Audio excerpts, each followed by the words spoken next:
Meu nome é Jessica Morgan e tenho 34 anos. Nunca acreditei em sorte até aquela terça-feira à noite, quando minha vida mudou completamente. Depois de anos lutando para pagar empréstimos estudantis e minha hipoteca como contadora em uma pequena empresa em Denver, olhei para o meu bilhete de loteria, incrédula.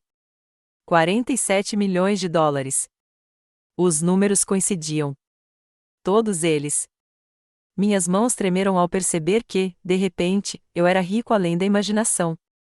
Mas, em vez de gritar de alegria, uma estranha calma me invadiu. Naquele momento, tomei uma decisão que mudaria tudo.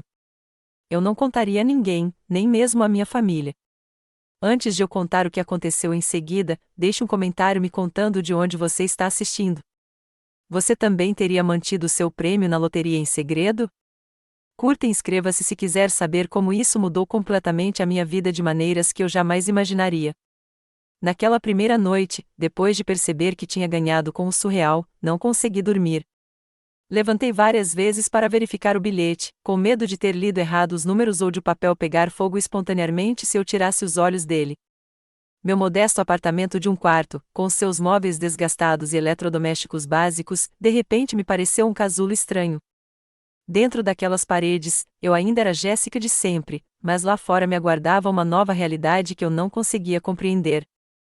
O contraste era gritante. Minha mesa de centro da IKEA, onde ficava o bilhete premiado, era algo que eu havia comprado em uma liquidação 3 anos antes, montando-a eu mesma com orgulho para economizar. Minha cozinha ainda tinha os pratos descombinados que eu havia colecionado ao longo dos anos. O banheiro precisava de reforma, com seus azulejos antigos e o chuveiro temperamental. Tudo ao meu redor representava anos de orçamento cuidadoso e vida modesta.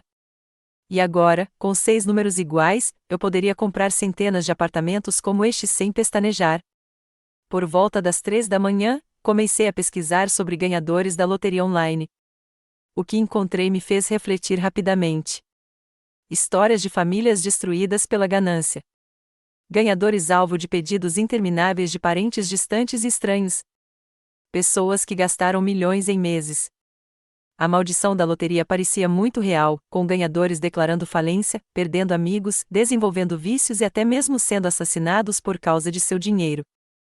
Uma história particularmente marcante para mim, uma mulher de 40 e poucos anos que ganhou uma quantia semelhante à minha. Em 5 anos, ela estava falida, divorciada e afastada dos filhos, que a processaram diversas vezes. Ela disse que a pior parte não foi perder o dinheiro. Foi descobrir quem as pessoas realmente eram quando milhões entraram na equação. Pela manhã, eu já tinha um plano em mente. Não contaria a ninguém o valor total. Receberia o dinheiro anonimamente, se possível. Meu estado permite que os vencedores criem fundos fiduciários para proteger sua identidade. Eu continuaria vivendo normalmente enquanto, discretamente, estabeleceria segurança financeira. E, o mais importante, encontraria uma maneira de ajudar minha família sem que eles soubessem a extensão total da minha riqueza. Naquela manhã, liguei para o trabalho dizendo que estava doente pela primeira vez em 3 anos. Passei horas pesquisando consultores financeiros especializados em riqueza repentina. Eu precisava de alguém de confiança que pudesse me orientar sem publicidade. À tarde, eu já tinha agendado reuniões com 3 consultores diferentes e um advogado especializado em ganhadores de loteria. A semana seguinte foi a mais estressante da minha vida. Guardei o bilhete em um envelope lacrado, dentro de um saco à prova d'água, dentro de um cofre à prova de fogo que comprei especificamente para esse fim. Eu estava paranoico de perdê-lo ou de alguém encontrá-lo. Eu o verificava compulsivamente, às vezes acordando à noite convencido de que ele havia desaparecido. Quando finalmente me encontrei com a equipe financeira que havia selecionado, os conselhos deles se alinharam aos meus instintos. Eles me ajudaram a criar uma sociedade de responsabilidade limitada que reivindicaria o prêmio, permitindo que eu permanecesse anônimo para o público. Desenvolvemos um plano abrangente para investimentos, impostos e proteção patrimonial. O advogado redigiu documentos para proteger meu patrimônio de potenciais ações judiciais e reivindicações. Optei pelo pagamento único em vez da anuidade, o que reduziu o valor para cerca de 29,4 milhões de dólares antes dos impostos. Após os impostos federais e estaduais, eu ficaria com aproximadamente 18,2 milhões de dólares, ainda uma quantia inimaginável para alguém que estava guardando dinheiro para o almoço poucos dias antes. O dia em que fui reivindicar o prêmio foi surreal. Eu usava roupas discretas, óculos escuros e chapéu, com medo de que alguém me reconhecesse, apesar das precauções. Os funcionários da loteria estavam acostumados com a privacidade dos ganhadores, mas o processo ainda me parecia exposto. Assinar os documentos que transferiram milhões para o meu fundo recém-criado fez minha mão tremer tanto que mal consegui terminar a assinatura. Depois de tudo processado, fiquei sentada no meu carro, no estacionamento, por quase 1 hora, sem poder dirigir. A realidade me atingiu em cheio. Eu agora era rica, extremamente rica. Mas, para o mundo, eu precisava continuar sendo a Jessica Morgan de sempre, a contadora que usava as mesmas 5 roupas para trabalhar em rodízio e trazia almoços caseiros para economizar dinheiro. A primeira reunião com toda a minha equipe de gestão de patrimônio foi outro choque cultural. De repente, pessoas de ternos caros começaram a falar comigo com uma deferência que eu nunca havia experimentado. Discutiram estratégias para a preservação de capital e transferência de riqueza entre gerações, conceitos que nunca tinham sido relevantes para a minha vida. Falaram sobre milhões como eu costumava pensar sobre centenas. Um consultor mencionou casualmente opções para minha estratégia de filantropia, como se doações em larga escala fossem agora uma parte óbvia da minha vida. Saí daquela reunião com uma pasta grossa de documentos, prospectos de investimento e planilhas de planejamento. Minha vida financeira simples, com conta corrente, conta poupança e plano 401(k), havia se transformado em fundos fiduciários, carteiras de investimento, estratégias tributárias e planejamento patrimonial. A complexidade era avassaladora, mas por trás da intimidação havia uma crescente sensação de segurança que eu nunca havia sentido antes. Naquela noite, olhei ao redor do meu apartamento e tomei outra decisão. Não mudaria nada imediatamente. Nada de compras, nada de carro de luxo, nada de mansão. Continuaria vivendo exatamente como antes enquanto me adaptava à nova realidade e testava meu plano com minha família. O verdadeiro desafio estava prestes a começar. Voltar ao trabalho na segunda-feira seguinte foi uma das experiências mais estranhas da minha vida. Sentei-me à minha mesa processando relatórios de despesas e preparando documentos fiscais, as mesmas tarefas que fazia há anos, enquanto minha conta bancária acumulava mais dinheiro do que todos os moradores do prédio juntos ganhariam em toda a vida. Quando minha colega de trabalho Diane reclamou do aumento do custo da creche, concordei com a cabeça, enquanto calculava mentalmente que agora ganhava mais em juros diários do que o salário mensal dela. A dissonância cognitiva era intensa. Nas reuniões, eu me via distraída, me perguntando por que ainda estava lá quando poderia estar em qualquer lugar do mundo. Quando meu chefe criticou um pequeno erro na minha planilha, tive que conter a vontade inapropriada de rir. Nada disso importava mais. No entanto, eu sabia que manter a normalidade era crucial para o meu plano. A parte mais difícil foi ver minha família lutando enquanto tentava encontrar uma solução para todos os seus problemas. No domingo seguinte, tivemos nosso jantar mensal em família na modesta casa dos meus pais, no subúrbio. Minha mãe, Jane, ainda usava as mesmas panelas gastas que usava desde que eu era criança, insistindo que funcionavam perfeitamente, apesar do revestimento antiaderente descascando. Meu pai, Robert, aos 68 anos, continuou trabalhando meio período na loja de ferragens, apesar da artrite, porque as economias para a aposentadoria não eram suficientes. Minha irmã Nathalie chegou atrasada, como sempre, com uma aparência cansada, acompanhada dos 3 filhos. Seu marido, Greg, havia perdido o emprego na fábrica 6 meses antes e estava trabalhando em 2 empregos de meio período que pagavam menos, enquanto ainda buscava algo permanente. Eu podia ver a tensão em seus olhos enquanto ela tentava manter uma atitude alegre. Mas as barras desgastadas de suas roupas e os casacos pequenos demais de seus filhos contavam a história real. Meu irmão Mike chegou por último, e seu entusiasmo forçado não conseguiu disfarçar sua preocupação. Seu negócio de paisagismo estava em dificuldades depois de perder vários contratos comerciais para empresas maiores. Ele havia investido tudo naquele negócio, e seu orgulho o impedia de admitir o quão ruim as coisas tinham piorado. Mas eu sabia que ele tinha dormido em seu escritório algumas noites depois de alugar seu apartamento para economizar dinheiro. Minha prima Amy também se juntou a nós, uma mãe solteira que estudava à noite na faculdade comunitária e trabalhava durante o dia como recepcionista médica. Ela se esforçava muito para construir uma vida melhor para seu filho de 5 anos. Mas só os custos com a creche consumiam quase metade de sua renda. Vê-los fingir que estava tudo bem enquanto lutavam partiu meu coração. Eu poderia resolver todos os problemas deles com uma fração da minha riqueza.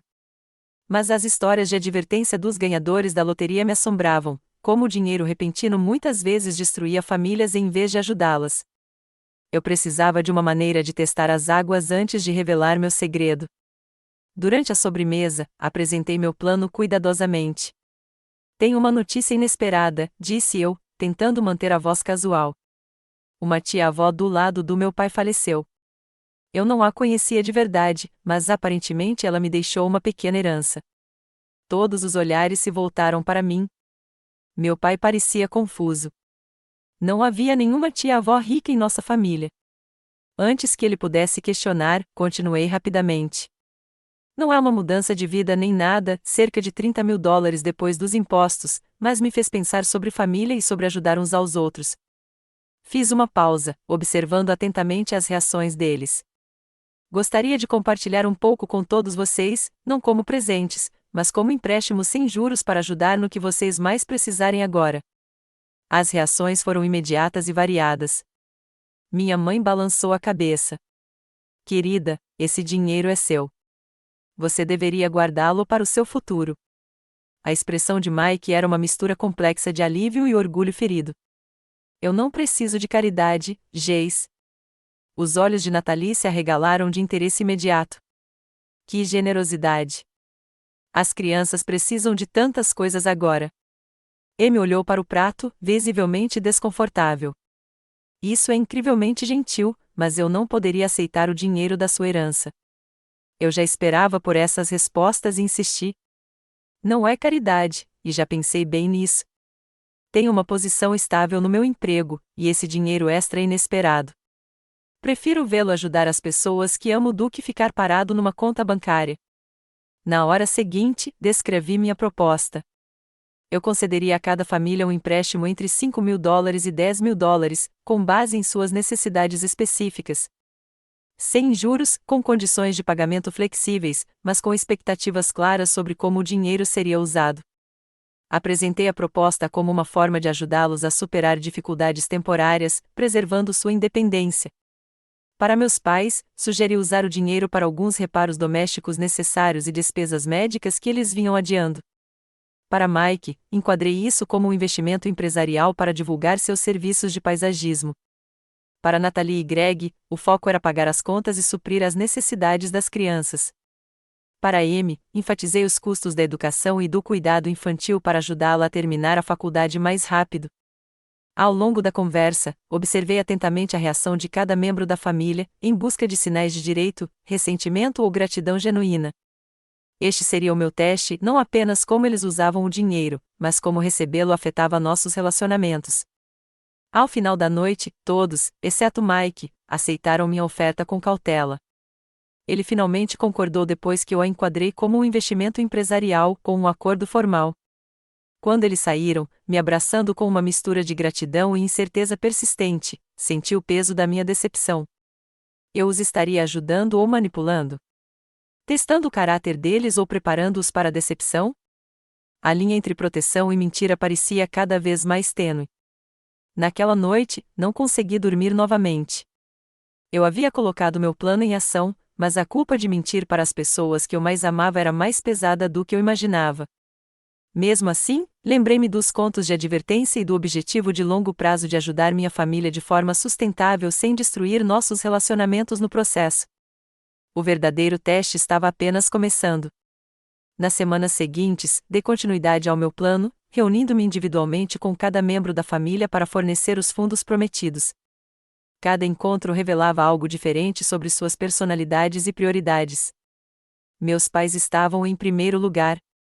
Visitei a casa deles numa manhã de sábado com um cheque de $8.000 e um acordo simples que eu havia redigido.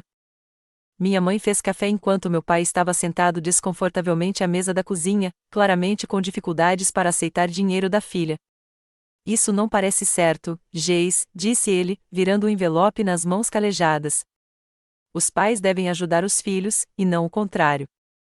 Pense nisso como se eu estivesse retribuindo o favor por todos esses anos em que você me apoiou, respondi, sentindo uma pontada de culpa pela verdade parcial.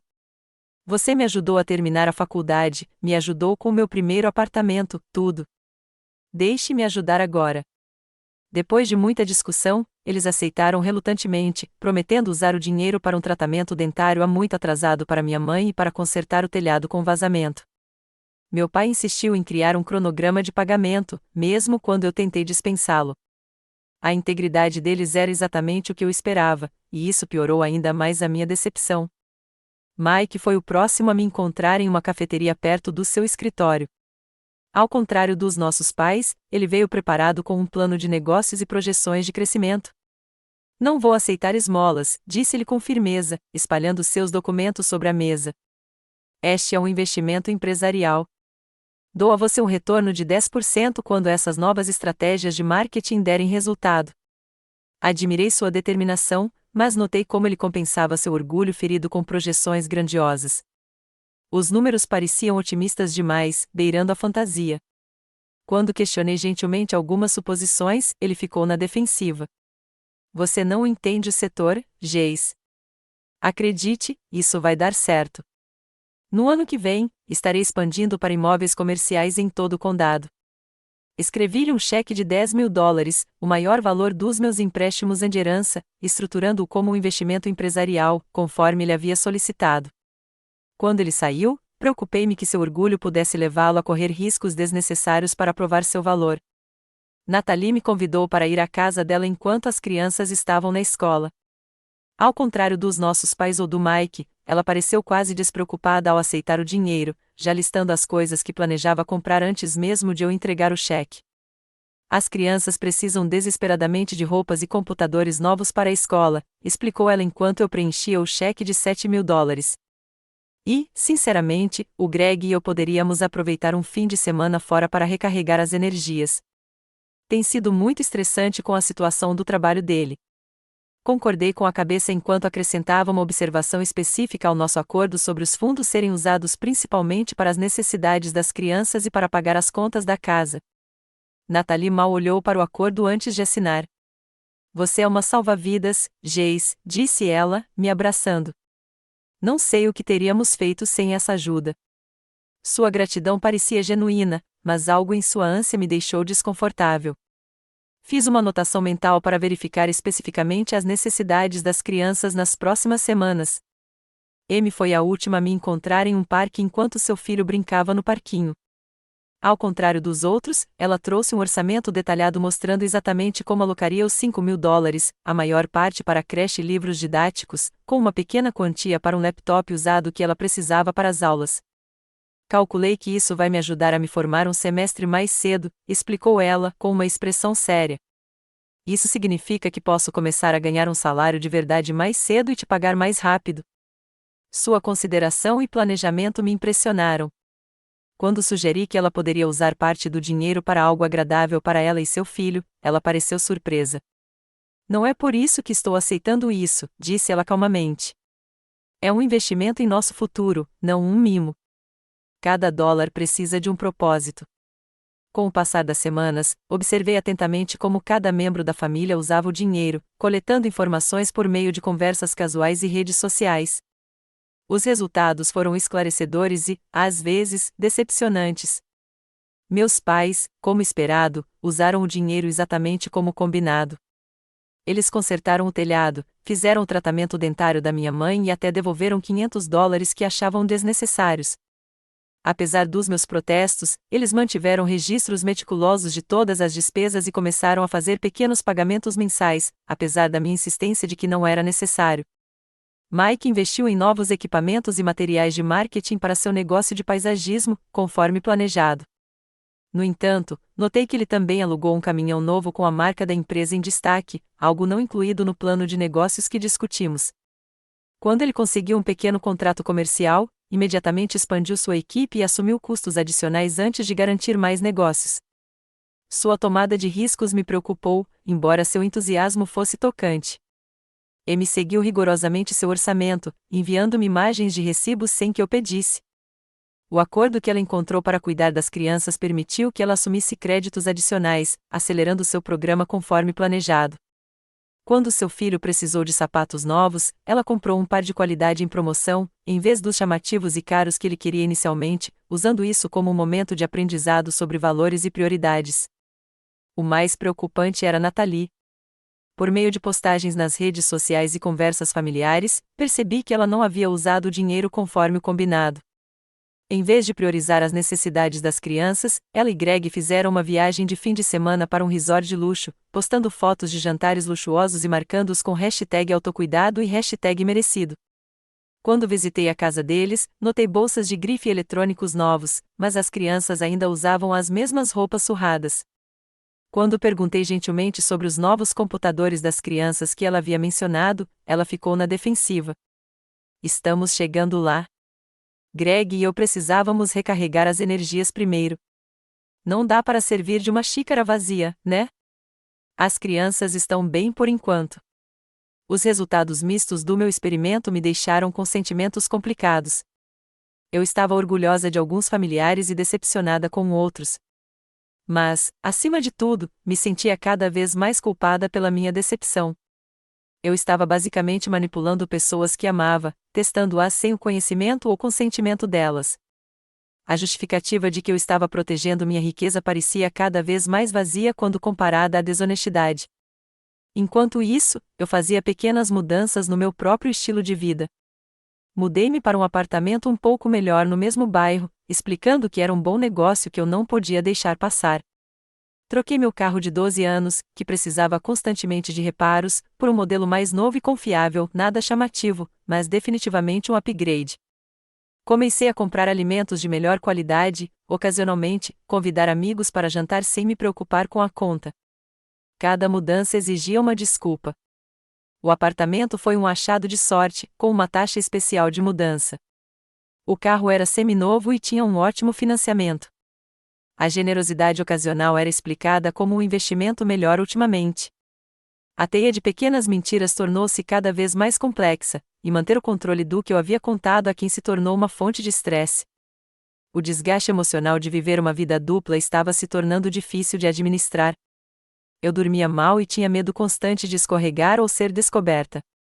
Os relacionamentos que eu tentava proteger estavam sendo minados pela minha própria desonestidade. Comecei a me perguntar se a proteção do meu patrimônio valia o preço da minha integridade e paz de espírito. 3 meses depois de ganhar na loteria, eu ainda mantinha minha fachada de normalidade. Continuei trabalhando no meu escritório de contabilidade, apesar de não ter absolutamente nenhuma necessidade financeira para isso. Todas as manhãs, eu me vestia com meu traje casual de negócios, preparava meu almoço e ia para o escritório, onde processava demonstrações financeiras e documentos fiscais para clientes que detinham uma fração do meu patrimônio.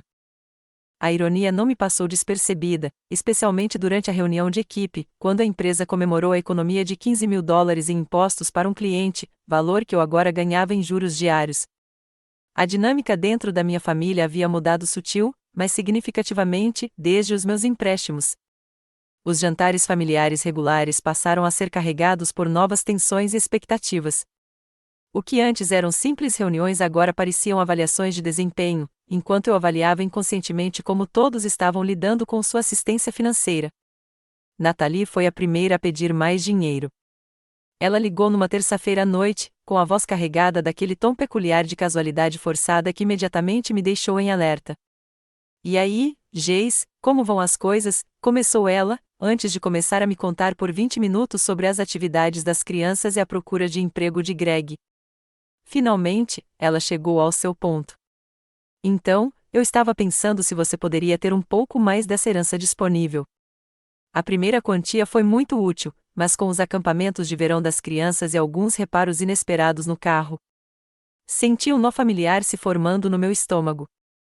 Minhas pesquisas nas redes sociais e conversas familiares revelaram que o dinheiro anterior tinha sido usado principalmente para compras de luxo e jantares fora.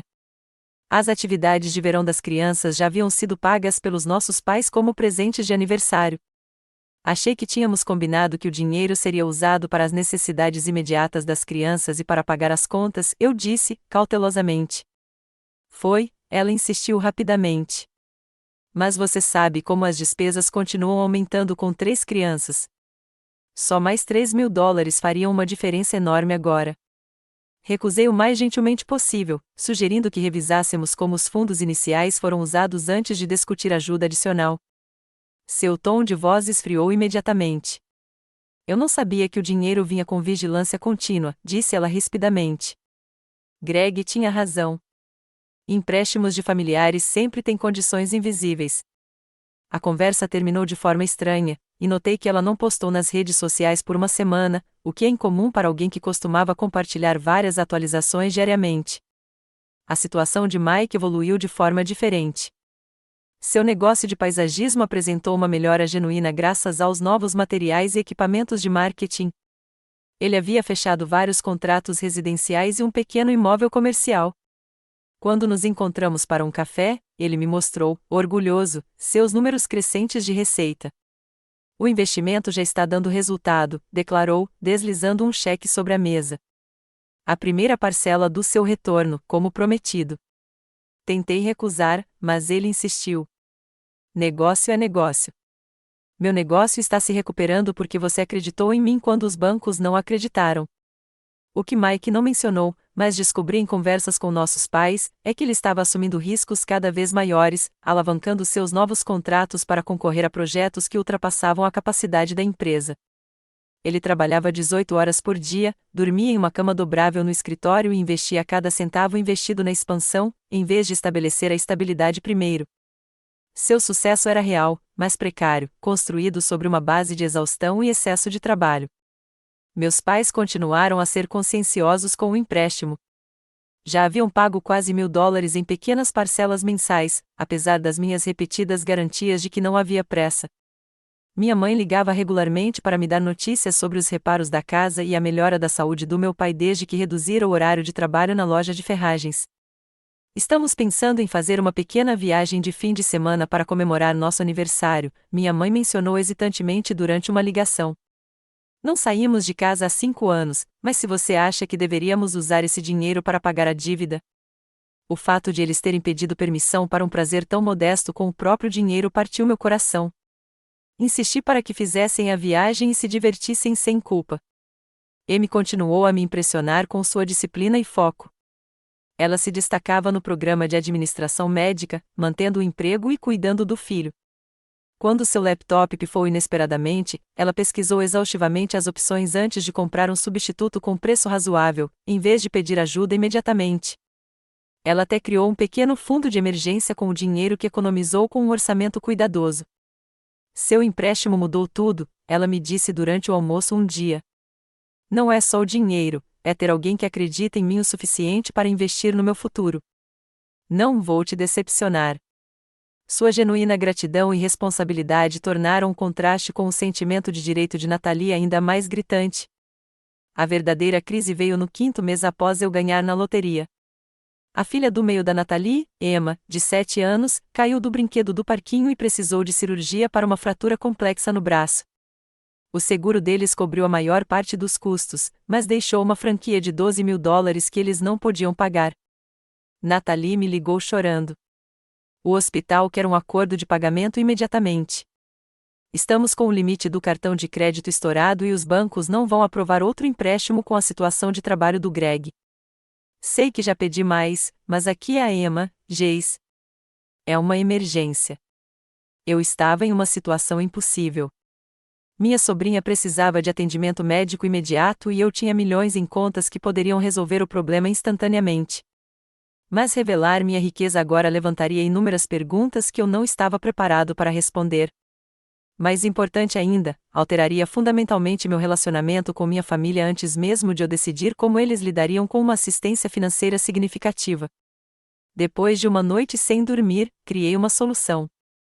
Entrei em contato com o departamento de cobrança do hospital anonimamente, alegando representar uma pequena fundação familiar que ajudava com as despesas médicas das crianças. Combinei de pagar as contas médicas da Emma diretamente, garantindo que ela recebesse tratamento sem expor meu patrimônio à família. Quando contei a Natalie a boa notícia sobre uma instituição de caridade em que cobriria as despesas da Emma, a reação dela foi reveladora. Em vez de simples gratidão, ela pareceu quase decepcionada por a crise financeira ter sido resolvida sem que eu tivesse acesso a mais do meu dinheiro. Que ótimo, disse ela após uma pausa. Acho que demos sorte, no entanto. Teria sido mais simples se você tivesse ajudado. Família ajudando família, sabe? O peso da mentira estava afetando cada vez mais minha saúde mental e meus relacionamentos. Eu me isolava das interações sociais para evitar as mentiras constantes. Amigos notavam minha distração e meus padrões de gastos incomuns, pequenos aumentos que não condiziam com o salário do meu contador. Desenvolvi o hábito de desviar o assunto, mudando de assunto quando questões financeiras surgiam nas conversas. Comecei a fazer mudanças maiores na vida, sabendo que não conseguiria manter a farsa indefinidamente. Pedi demissão do meu escritório de contabilidade, explicando que estava abrindo um pequeno negócio de consultoria financeira que me daria mais flexibilidade. Comecei a visitar casas em bairros nobres sob o pretexto de pesquisar o mercado em busca de potenciais investimentos. Substituí meu guarda-roupa gradualmente por itens de melhor qualidade, justificando cada compra com explicações elaboradas que ninguém havia solicitado. Os olhares desconfiados dos familiares aumentavam a cada mudança. Durante um jantar de domingo, notei Nathalie e Mike trocando olhares quando mencionei uma viagem de negócios a Nova York no mês seguinte, algo que meu emprego anterior jamais exigiria. Meu pai me puxou de lado quando eu estava saindo.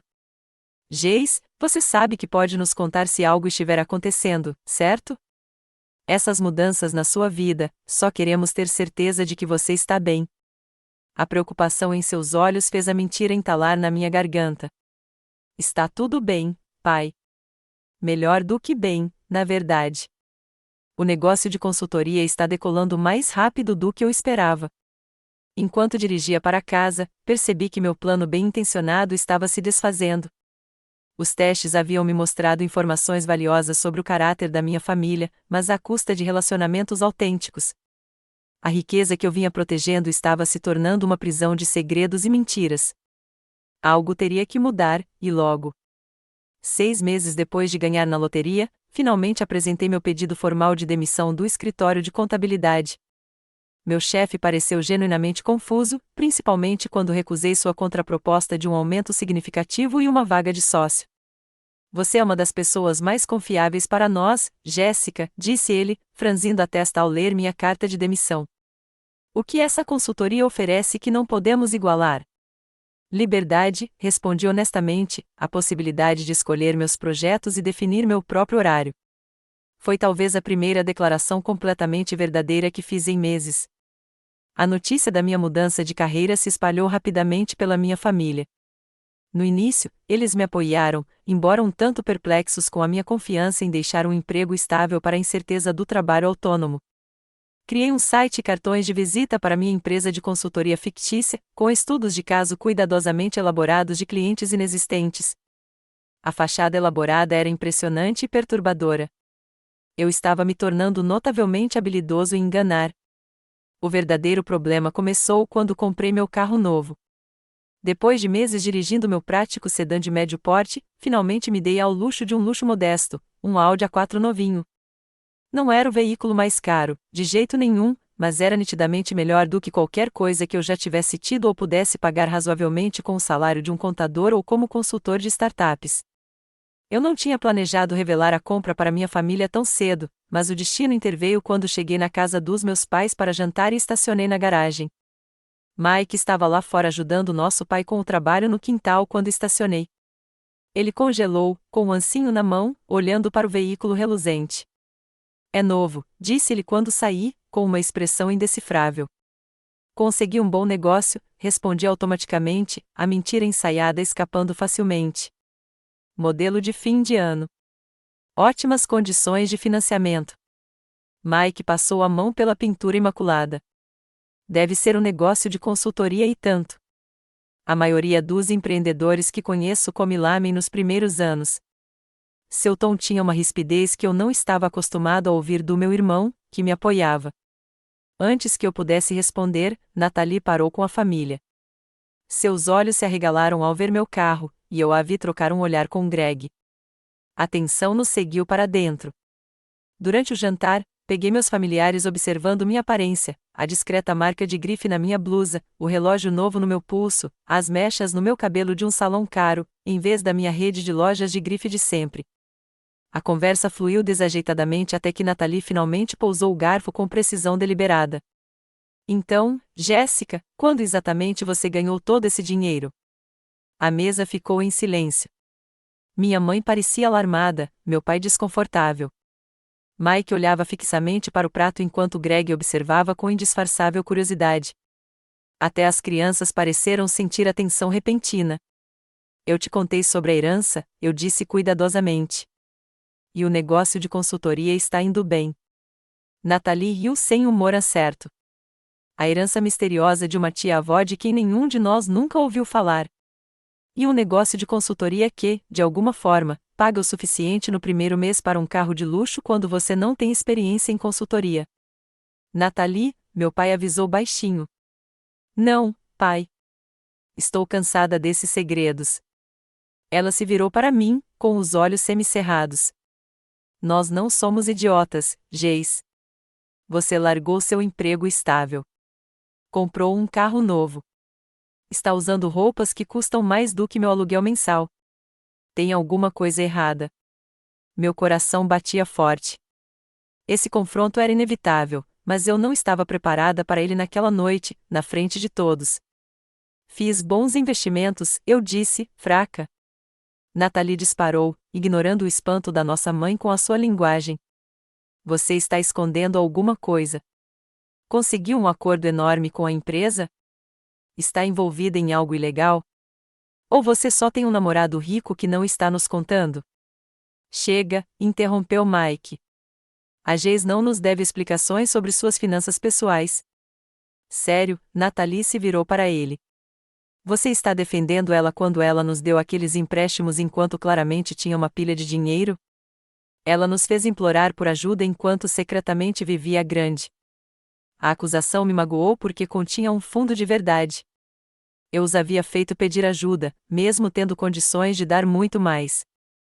O teste que criei de repente pareceu cruel quando descrito nesses termos. Não foi bem assim, protestei, sentindo a situação sair do controle. Então, como foi? Natalie insistiu. Por que todo esse segredo? Por que a história falsa sobre uma herança modesta quando você claramente tem muito mais? Nós deveríamos ser uma família. A pressão de meses de mentira finalmente se dissipou. Tudo bem. Quer a verdade? A herança era maior do que eu disse, significativamente maior. Não contei a ninguém porque precisava de tempo para resolver as coisas sem que todos me tratassem de forma diferente ou pedissem dinheiro. A confissão pairou no ar. Minha mãe parecia magoada, meu pai confuso. A expressão de Mike era complexa, compreensiva e decepcionada. Natalie parecia simultaneamente justificada e irritada. Quanto maior? Perguntou ela.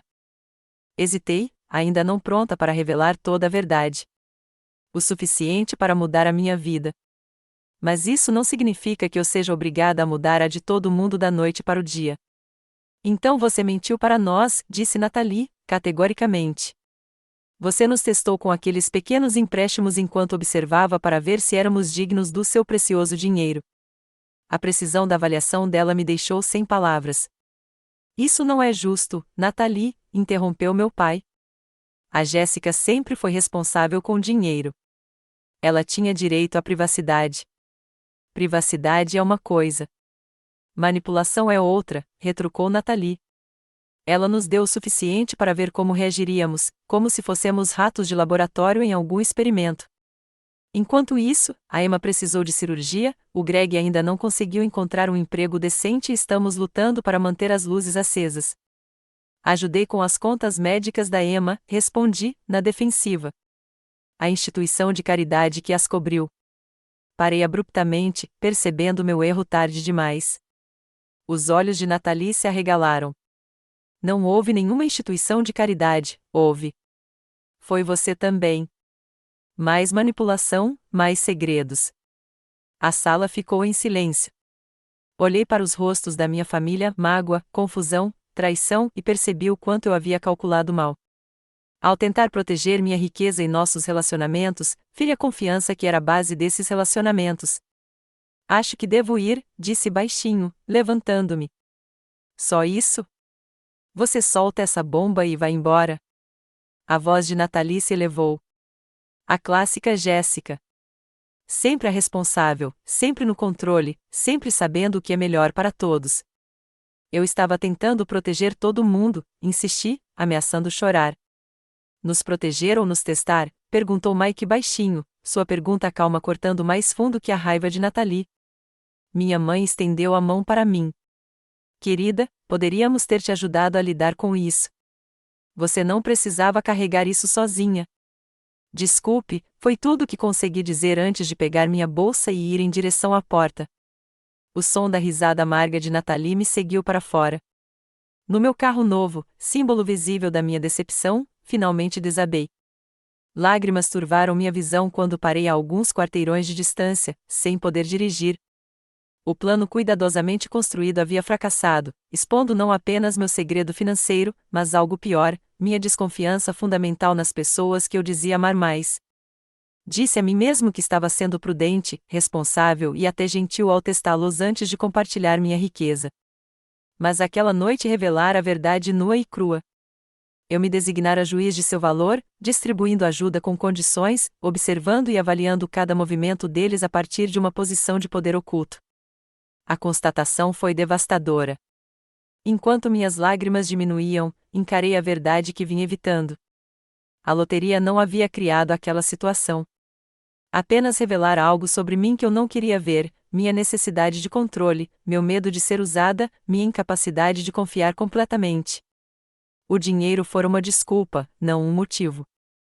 Sentado no meu carro de luxo com milhões no banco, eu me sentia completamente sozinho. A riqueza que deveria trazer liberdade havia se tornado um muro entre mim e as pessoas que eu amava. Algo precisava mudar, e precisava começar comigo. Por uma semana inteira após o desastroso jantar em família, isolei-me no meu apartamento. Ignorei as ligações dos meus pais e do Mike, envergonhada e confusa demais para encará-los. Natalie não ligou. O silêncio dela era, de alguma forma, pior do que a raiva. No terceiro dia, entrei em contato com uma terapeuta especializada em síndrome da riqueza repentina, uma condição psicológica vivenciada por pessoas que ganham grandes somas de dinheiro rapidamente. A doutora Lavigne já havia trabalhado com ganhadores de loteria e concordou em me atender imediatamente quando expliquei minha situação. O que você está vivenciando é bastante comum, explicou ela durante nossa primeira sessão. A riqueza repentina cria um tipo único de estresse. As pessoas pensam que dinheiro resolve problemas, mas muitas vezes ele cria novos, principalmente nos relacionamentos. Eu estraguei tudo, admiti. Tentei ser cautelosa, testar as águas antes de revelar o valor total, mas soou como manipulação e desconfiança.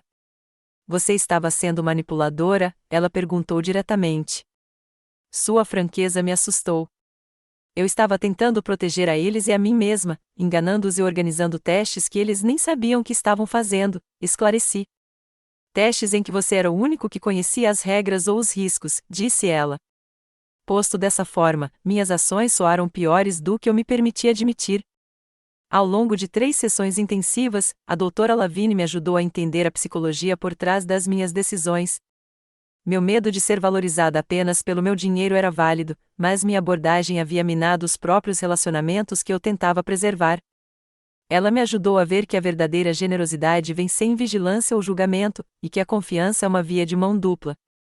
Sua família merece a dignidade de fazer suas próprias escolhas, mesmo que essas escolhas não sejam as que você faria, explicou ela. Ajuda financeira com interesses ocultos não é realmente assistência. É controle. Com a orientação dela, desenvolvi um plano para confessar tudo. Entrei em contato com meu consultor financeiro e meu advogado para me preparar para a divulgação completa à minha família. Criamos uma documentação clara sobre o meu prêmio na loteria, a situação atual das minhas finanças e propostas iniciais de assistência familiar que poderiam ser ajustadas com base nas informações fornecidas. Então enviei uma mensagem para todos: preciso contar toda a verdade. Por favor, me encontrem no meu apartamento no domingo às 14 horas. É importante. As respostas variaram. Meus pais responderam imediatamente, preocupados. Mike enviou um simples estarei lá. Amy respondeu confusa, mas confirmou que viria. A resposta de Natalie veio horas depois: tudo bem. Os dias que antecederam o domingo foram repletos de ansiedade e preparação. Limpei meu apartamento obsessivamente, encomendei o buffet e ensaiei o que diria. Meu consultor financeiro concordou em estar presente para responder a perguntas técnicas e dar credibilidade profissional à discussão. Quando chegou o domingo, eu me sentia fisicamente mal de tanto nervosismo. Conforme meus familiares chegavam, um por um, a tensão era palpável. Minha mãe me abraçou forte, sussurrando: "Seja lá o que for, vamos resolver juntos." Meu pai apertou meu ombro, tranquilizando-me. Mike deu um sorriso hesitante. Me parecia completamente perplexa. Natalie entrou por último, com a expressão cautelosa, mantendo distância física entre nós. Assim que todos se sentaram na minha sala, respirei fundo e comecei: "Obrigada a todos por terem vindo. Devo um pedido de desculpas e uma explicação completa." Engoli em seco. A história da herança era parcialmente verdadeira, mas não da maneira que você pensa. 6 meses atrás, herdei uma grande quantia de dinheiro, não de um parente, mas da Loteria Estadual do Colorado. O silêncio atordoado foi quebrado pelo suspiro da minha mãe. "Ganhei 47 milhões de dólares no sorteio da Powerball", continuei, com a voz ligeiramente trêmula. Depois de receber a quantia total e pagar os impostos, recebi aproximadamente 18 milhões de dólares. Parei enquanto a informação era assimilada. Expressões de choque, confusão e descrença cruzaram seus rostos. Guardei segredo porque estava com medo de como isso mudaria nossos relacionamentos. Li tantas histórias sobre ganhadores da loteria cujas vidas foram destruídas, famílias desfeitas pela ganância, ganhadores assediados por pedidos constantes, pessoas que perderam tudo porque não estavam preparadas para uma riqueza repentina. 18 milhões de dólares, repetiu Natalie, com a voz rouca, enquanto lutávamos para pagar as contas médicas da Emma. Eu sei, reconheci, sentindo o peso da acusação. Lidei com tudo errado. Os empréstimos, os exames, o sigilo. Convenci-me de que estava sendo prudente, mas, na verdade, estava apenas com medo. Medo de ser usada, medo de cometer erros, medo de perder as pessoas que amo por causa do dinheiro, em vez de mantê-las por causa dele. Apresentei meu consultor financeiro, que explicou brevemente as estruturas que eu havia criado para administrar e proteger o patrimônio, e então, com muito tato, se retirou para os bastidores. Preparei documentos mostrando exatamente o que aconteceu, onde o dinheiro está agora e algumas ideias iniciais sobre como gostaria de ajudar cada um de vocês. Mas estas são apenas propostas, pontos de partida para a discussão. Não se trata de eu decidir o que vocês merecem. Trata-se de encontrar maneiras de usar esta bênção inesperada para melhorar a vida de todos nós, preservando nossos relacionamentos. As reações na sala variaram dramaticamente. Meu pai parecia preocupado em vez de animado, com a testa franzida de preocupação com o que aquilo significava para mim. Minha mãe enxugou as lágrimas, se de mágoa pela minha decepção ou de alívio pela que até então estivera em silêncio, falou: "Eu entendo porque você estava com medo, Jéssica, mas descobrir que estávamos sendo testados me faz questionar cada interação que tivemos nos últimos meses." Essa perspectiva de que minha mentira havia contaminado retroativamente até mesmo momentos genuínos não me ocorreu, e doeu reconhecer. "O que acontece agora?", perguntou meu pai, prático. "O que você quer da gente?" "Nada", respondi. "Sinceramente, não quero nada de você. Quero oferecer ajuda onde for preciso, sem condições nem vigilância. Mas, primeiro, eu precisava te contar toda a verdade e pedir seu perdão."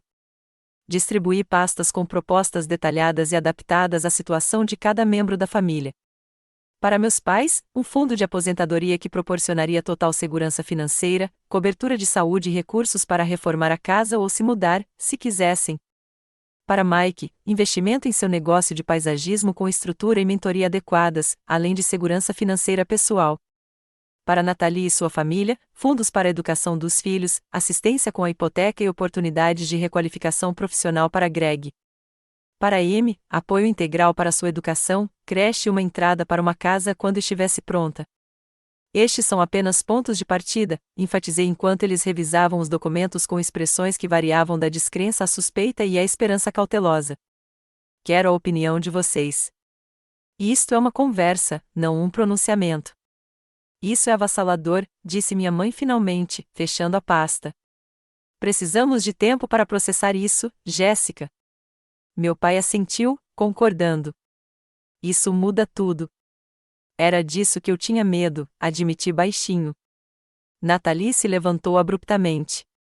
Preciso de um pouco de ar, disse ela, entrando na minha varanda. Através do vidro, pude ver seus ombros tremendo quando Greg se juntou a ela, passando o braço em volta dela. Mike me observou pensativo. Sabe, você poderia ter nos contado desde o começo, nos dado uma chance de estar à altura da situação. Eu sei disso agora, reconheci.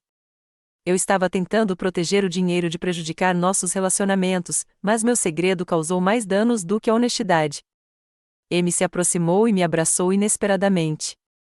Ainda estou processando tudo isso, mas entendo por que você estava com medo. O dinheiro muda as pessoas. Já vi isso acontecer até mesmo com pequenas quantias. A tarde continuou com perguntas, explicações, explosões emocionais e reconciliações cautelosas. Meus pais oscilavam entre a mágoa pela minha falta de confiança e a preocupação sobre como eu lidaria com essa riqueza. Mike oscilava entre o entusiasmo pelas possibilidades de negócios e a decepção pela minha decepção.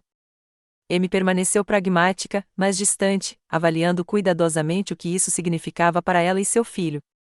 Nathalie continuou sendo a mais afetada. Quando finalmente se juntou a nós, seus olhos estavam vermelhos. Ainda estou com raiva, disse ela sem rodeios. Não pelo dinheiro em si, mas por ter sido manipulada. Por ter visto minha filha sofrer enquanto você tinha milhões. Por ter sido julgada sem saber que estava sendo julgada. Você tem todo o direito de estar com raiva, reconheci. Não posso desfazer o que fiz. Só posso me desculpar e tentar melhorar daqui para frente. E se falharmos nos seus testes no futuro? Perguntou ela, amarga. A ajuda vai desaparecer? Não há mais testes, prometi. Qualquer ajuda que combinarmos virá sem vigilância ou julgamento. Aprendi a lição. À medida que o dia avançava, o choque inicial começou a se transformar em um ajuste cauteloso. À noite, não tínhamos chegado a nenhuma conclusão definitiva, mas tínhamos estabelecido uma estrutura para seguir em frente. Cada membro da família dedicaria um tempo para analisar as propostas, consultaria seus próprios conselheiros, se desejasse, e nos reuniríamos novamente em 2 semanas para começar a traçar planos concretos. Enquanto se preparavam para partir, cada interação refletia nossa realidade transformada. Meu pai me abraçou forte e sussurrou: "Estou preocupado com você, Jace. Dinheiro não simplifica a vida." Minha mãe segurou meu rosto entre as mãos. "Nós chamamos por você, não por nada disso. Não se esqueça disso." Mike balançou a cabeça com um meio sorriso. Poderíamos ter lidado com isso juntos desde o início. Sabe, é isso que uma família faz. A despedida de Amy foi educada, mas reservada, sua confiança claramente abalada pela revelação de que havia sido avaliada involuntariamente. As palavras de despedida de Nathalie ficaram comigo por mais tempo. Já na porta, ela se virou. "Ainda estou processando tudo isso, mas quero que saiba que eu teria preferido honestidade com uma ajuda menor do que mentira com milhões. O dinheiro importa menos do que saber onde estamos um com o outro." Depois que todos foram embora, sentei-me sozinha no meu apartamento, cercada pelos resquícios do nosso encontro, xícaras de café, pastas, blocos de notas cheios de perguntas e ideias. O segredo que me consumiu por meses finalmente foi revelado. Os relacionamentos que eu tanto tentará proteger estavam danificados, mas não destruídos. Para onde iríamos a partir dali permanecia incerto. Mas pelo menos seguiríamos em frente com a verdade, em vez de mentiras. A revelação expôs não apenas minha situação financeira, mas verdades mais profundas sobre o caráter tanto da minha família quanto da minha. O dinheiro não criou nossos pontos fortes ou fracos. Apenas revelou o que já existia. E talvez essa tenha sido a lição mais valiosa de todas. 1 ano depois de ganhar na loteria, minha vida havia se transformado de maneiras que eu esperava e também surpreendentes. As mudanças mais visíveis eram as mais óbvias.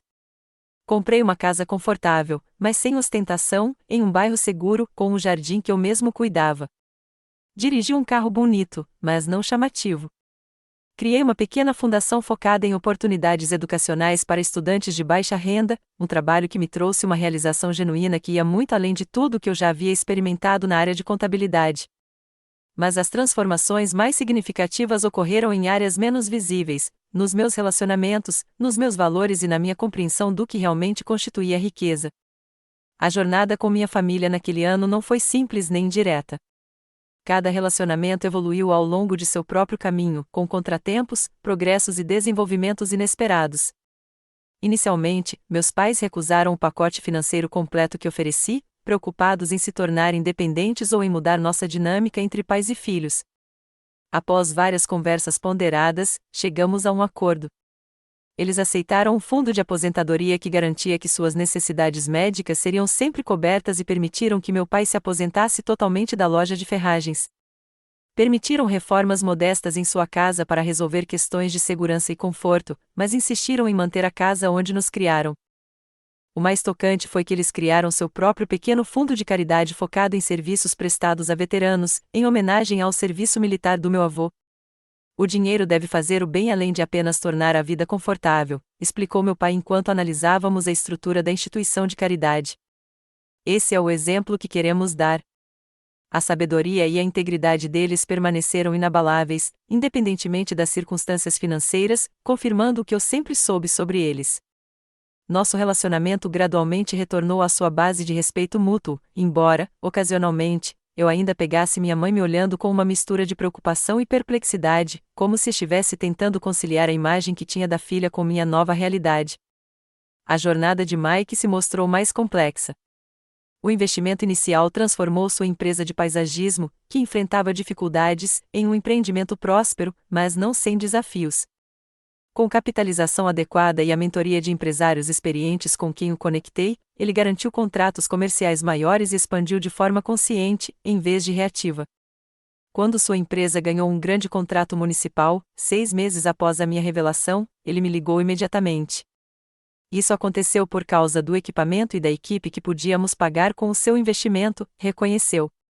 Mas ganhamos por causa da nossa qualidade e confiabilidade. Preciso que você saiba que a distinção é importante para mim. Sua insistência em ver meu apoio financeiro como um investimento, e não como uma doação, nunca vacilou. Ele estabeleceu uma estrutura formal de pagamento, apesar dos meus protestos, e comemorou cada pagamento trimestral com orgulho descarado. Nosso relacionamento evoluiu para uma verdadeira parceria entre iguais, com ele frequentemente oferecendo insights de negócios que ajudaram minha fundação a funcionar. O caminho de M demonstrou o crescimento mais consistente. Ela abordou a assistência financeira metodicamente, concluindo primeiro sua graduação em administração de saúde com honras. Conseguiu uma vaga em um centro médico respeitado com potencial de crescimento, criou um fundo para a faculdade do filho e só então se permitiu comprar uma casa modesta perto de boas escolas. Sua abordagem disciplinada à nova segurança impressionou até meus consultores financeiros.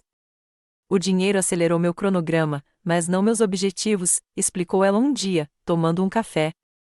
Eu sempre soube para onde queria ir. Só precisava dos recursos para chegar lá. Talvez o mais surpreendente seja que ela se tornou minha confidente mais próxima em questões de gestão de patrimônio. Sua abordagem pragmática e integridade inabalável tornaram sua perspectiva inestimável. Nosso relacionamento se aprofundou através do respeito mútuo, em vez da dependência financeira. O relacionamento mais desafiador de reconstruir foi com Nathalie.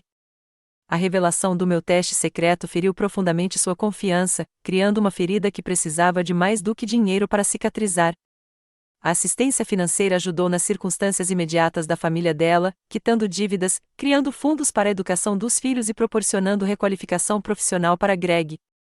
Mas nosso relacionamento pessoal continuou tenso. A descoberta veio inesperadamente 6 meses após a minha revelação.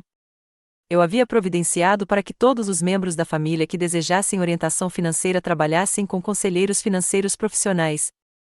Nathalie inicialmente recusou, vendo isso como mais uma forma de monitoramento. Quando ela finalmente concordou e começou a trabalhar com um conselheiro especializado em dinâmica financeira familiar, algo mudou. A conselheira me ajudou a enxergar algo que eu não queria admitir, ela me disse durante um raro almoço, só nós duas. Fiquei brava com a sua prova, mas também fiquei brava porque você estava certa sobre como eu lidava com o dinheiro. O primeiro empréstimo foi para coisas desnecessárias, em vez das necessidades das crianças. Eu me ressentia de estar certa.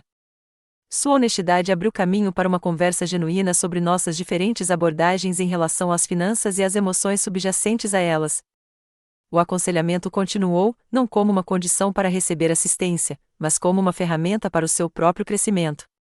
Nosso relacionamento jamais retornaria à dinâmica anterior, mas algo novo e potencialmente mais forte começou a emergir, um relacionamento entre adultos que reconheciam as falhas e os pontos fortes um do outro sem julgamentos.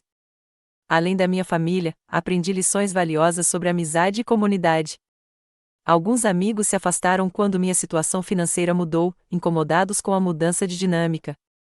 Outros permaneceram firmes, me tratando exatamente como sempre. Descobri que a riqueza atuava como um filtro poderoso, revelando quais conexões eram circunstanciais e quais eram fundamentais. Também criei novos relacionamentos, principalmente por meio do meu trabalho de base, conectando-me com pessoas que compartilhavam meus valores, em vez da minha condição financeira.